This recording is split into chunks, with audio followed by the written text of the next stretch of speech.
예수님께서 사람들이 나를 누구라 하느냐라는 이 질문을 하실 때 빌립보 가이사랴에 이르러셨던 것은 분명합니다.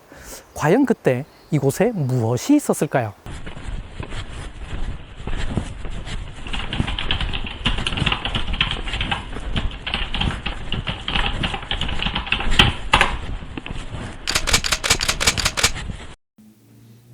샬롬! 성경의 땅 이스라엘을 꼼꼼히 안내하고 있는 유병성 목사입니다. 파니아스 두 번째 영상입니다. 지난 영상에서 판신전 앞에서 발굴된 신전터는 가이사 아구스도를 위한 것인데 아마도 헤롯 빌립이 지었을 것으로 추정된다고 설명드렸습니다. 이제 동굴 앞에 있는 계단을 이용해서 절벽 앞까지 올라가 보겠습니다. 앞에 병풍처럼 서 있는 절벽에는 왠지 한국에서 본 듯한 익숙한 모습이 바위에 남아 있습니다. 마치 산속 오래된 절의 암자를 연상케 하는 모습입니다. 바로 이 자리가 판신전이 있었던 자리입니다. 빌립보 가이사랴의 원래 지명은 파네아스입니다. 바로 판신전이 있어서 파네아스라고 불렸던 것입니다. 그렇습니다. 이곳의 원래 이름은 판신전 때문에 파네아스였습니다. 하지만 이곳은 훨씬 더 긴 역사를 품고 있습니다. 1. 왜 판신전을 여기에 만들었을까? 훨씬 이전인 구약시대에도 독특한 지형적 특징 때문에 제의적 장소로 사용되던 곳입니다. 그래서 구약의 바알갓이 바로 이곳으로 추정됩니다. 곧 세일로 올라가는 한락산에서부터 헤르몬산 아래 레바논 골짜기의 바알갓까지라 그들의 왕들을 모두 잡아 쳐 죽였으며, 그리고 바알 헤르몬도 이곳과 동일한 장소일 것으로 추정됩니다. 둘 다 지명에 바알이라는 이름이 들어가 있습니다. 이것으로 미루어 보아 제의적인 장소로 사용되던 곳을 지칭하는 것이 분명합니다. 그렇다면 헬몬산 근처에 고대부터 제의적으로 사용됐을 법한 곳이 어디일까요? 바로 바니아스가 가장 유력한 장소입니다. 기원전 332년에 알렉산더 대왕이 시리아와 이집트 지역을 모두 정복한 이유를 헬레니즘 시대라고 합니다. 이때 이스라엘 지역도 헬라 문화의 영향 하에 놓이게 됩니다. 헬라의 신 판은 헤르메스와 님프의 아들로 알려져 있는데 염소를 닮은 형상으로 태어나서 이마에 뿔이 있었고 그의 하반신은 염소의 하반신과 유사했습니다. 판신은 이후 몇몇 변형이 생겨서 제우스의 아들이라고 하는 버전도 있습니다. 그래서 그런지 헬라의 모든을 뜻하는 판의 어원이 되기도 합니다. 놀라움과 두려움에 휩싸여 정신을 못 차리게 되는 것을 패닉에 빠졌다고 하는데 이 단어도 판신 때문에 만들어진 것입니다. 그의 모습이 너무 무섭게 생겨서 그를 본 모든 사람이 두려움과 공포에 떨기 때문에 만들어진 단어입니다. 한편 판신은 악기를 연주하며 자연에서 음악을 즐기는 신이기도 합니다. 그래서 그가 사용했던 악기가 펜플룻이라고 불리는 것입니다. 그래서 그는 숲, 자연, 목자, 심지어는 음악의 신인 것입니다. 그런데 특이한 것은 도심 속의 신전 안에서 다른 신들과는 판신을 함께 섬기지 않았다는 것입니다. 판신은 주로 큰 동굴이 있거나 특별한 자연 지형이 있는 곳에 따로 신전을 만들었습니다. 판동굴과 물이 솟아나는 샘이 있고 거기다가 커다란 절벽이 있는 이곳 바니아스는 판신과 관련된 특징과 너무 잘 어울리는 곳입니다. 그래서 이곳에 판신전을 만들었던 것입니다. 판신전은 헬라어로 파네이온이라고 합니다. 그래서 이곳 지명이 파네아스가 된 것입니다. 이런 배경을 알면 왜 이곳에 판신전과 님프 신전이 같이 있고 그 옆에 제우스 신전, 네메시스 신전이 있는지 이해할 수 있습니다. 네메시스는 날개가 달린 여신인데 일반적으로 운명의 여신이라고 알려져 있습니다.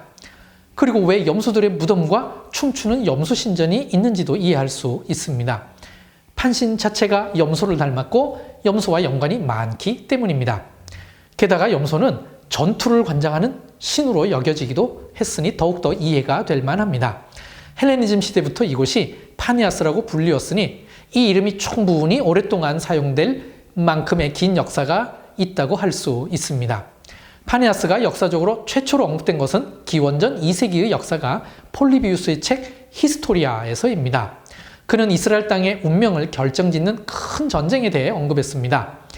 기원전 200년에서 198년 사이에 셀루시드 왕국의 안티오쿠스 3세와 프톨레마이 왕국 간의 운명을 건 큰 전투가 이곳 바네아스에서 있었습니다.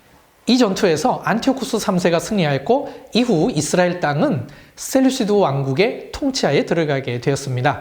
이 전투가 있기 이전인 기원전 3세기부터 이미 이곳을 파네아스라고 부르고 있었습니다. 그렇다면 이 신전은 프톨레마이 왕국에 의해 세워진 것으로 볼 수밖에 없습니다. 결론적으로 이미 중간사 때부터 이곳에 프톨레마이 왕국은 판신전을 세웠고 그래서 이곳이 파네아스라고 불리게 된 것입니다. 2. 파네아스가 필리포 가이사랴로. 그런데 왜 신약 성경에는 이곳을 필리포 가이사랴라고 했을까요? 그것은 헤롯 빌립이 자신의 아버지처럼 이곳 파네아스에 도시를 짓고 황제 가이사 아구스도의 이름을 따라 가이사랴라고 불렀기 때문입니다. 요세푸스의 글을 통해 확인할 수 있습니다. 전쟁 2권 168절. 빌립은 파네아스 지역의 요단강 수원지 부근에 가이사랴를 세우고 고대 18권 28절. 빌립은 요단강의 근원지 바로 옆의 파네아스에 도시를 건설하고 가이사랴라고 불렀다. 이렇게 되면 헤롯이 지은 지중해변의 가이사랴와 혼동됨으로 헤롯 빌립이 헬몬산 밑에 지은 도시를 필리포 가이사랴라고 부르게 된 것입니다. 좋은 예가 요세푸스의 전쟁 3권 443절에 있습니다. 아그리파 왕이 유대인 반란을 진압하기 위해 베스파시안 장군을 초청했을 때의 장면입니다. 베스파시안은 해안 도시 가이사랴를 떠나서 필리포 가이사랴라 불리는 가이사랴로 왔다. 이 구절에서 분명히 둘 다 가이사랴이지만 구분하기 위해 후자를 필리포 가이사랴라고 불렀다고 설명해주고 있습니다. 그렇다면 예수님께서 활동하던 시기에도 이미 이곳을 필리포 가이사랴라고 부르고 있었을 것입니다. 그래서 신약 성경도 이곳을 파네아스가 아닌 필리포 가이사랴라고 기록했던 것입니다. 3. 판동굴, 판신전, 그리고 베드로 신앙 고백.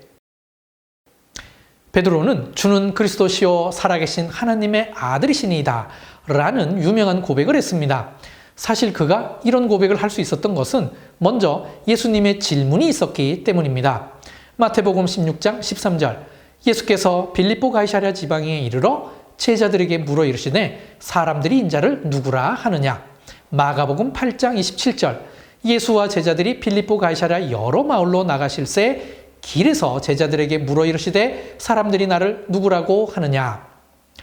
호르바트 오므리트 영상을 통해서 예수님께서 어디에서 이 질문을 하셨을까를 이미 살펴보았습니다. 분명히 마가복음을 기준으로 하면 예수님께서는 빌립보 가이사랴 주변의 길에서 질문하셨습니다. 마태복음도 예수님께서 빌립보 가이사랴 지방에 이르실 때 이 질문을 하셨다고 했습니다. 이 두 구절을 참고해서 재구성해 보면 예수님께서는 빌립보 가이사랴와 가까운 어느 지점에서 이 질문을 하셨을 것입니다. 이렇게 해서 시작된 대화가 빌립보 가이사랴에 도착할 때까지 지속되었겠죠. 그렇다면 왜 예수님께서는 이 질문을 빌립보 가이사랴 근처에서 하셨을까요? 이 질문에 대한 대답으로 두 가지 주제를 살펴보겠습니다. 첫째, 이곳은 아주 오랫동안 이방신을 섬기던 곳이었습니다. 이미 살펴보았듯이 이곳은 옛날부터 항상 제의적인 것과 연관이 있는 곳이었습니다. 구약시대에는 바알갓, 바알 헤르몬이라고 불렸고 중간사 때부터는 판신전 때문에 파네아스라고 불리우고 있었습니다. 더군다나 예수님 당시에는 이곳에 황제 가이사 아구스도의 신전이 있었습니다. 덤으로 님프, 제우스, 네메시스 신전이 있고 또 염소 신전도 있었습니다. 파네아스로 오는 길목 호르바트 오므리트에는 헤롯 대왕이 지은 가이사 아구스도 신전이 어마어마한 위용으로 서 있었을 것입니다. 이 모든 것들이 왜 예수님께서 이곳에서 질문하셨는지를 설명해주는 이유이면서 배경이 되는 것입니다. 누구나 다 이런 이방 신전들 앞에서는 위축되고 이들에게 시선을 빼앗길 수밖에 없습니다. 예수님께서는 이런 상황에서 질문하신 것입니다. 그러나 베드로는 위축되지 않고 시선을 빼앗기지도 않고 오히려 올바른 신앙 고백을 했습니다. 그래서 그의 신앙 고백이 더 훌륭한 고백인 것입니다. 둘째, 누구나 겁먹는 음부의 입구가 있는 곳이었습니다. 성경에 기록된 예수님의 말씀을 통해 유추해보면 예수님과 제자들은 직접 판동굴과 판신전을 보았을 것으로 충분히 예상됩니다. 마태복음 16장 18절 또 내가 네게 이르노니 너는 베드로라 내가 이 반석 위에 내 교회를 세우리니 음부의 권세가 이기지 못하리라. 베드로의 원래 히브리어 이름은 시몬이고 아람어 이름은 케파, 즉 게바였습니다. 베드로와 게바는 모두 바위 혹은 반석이라는 뜻입니다. 이 이름의 뜻과 이 구절의 내용이 잘 어울릴 뿐만 아니라 이곳 판신전이 있는 현장하고도 잘 어울립니다.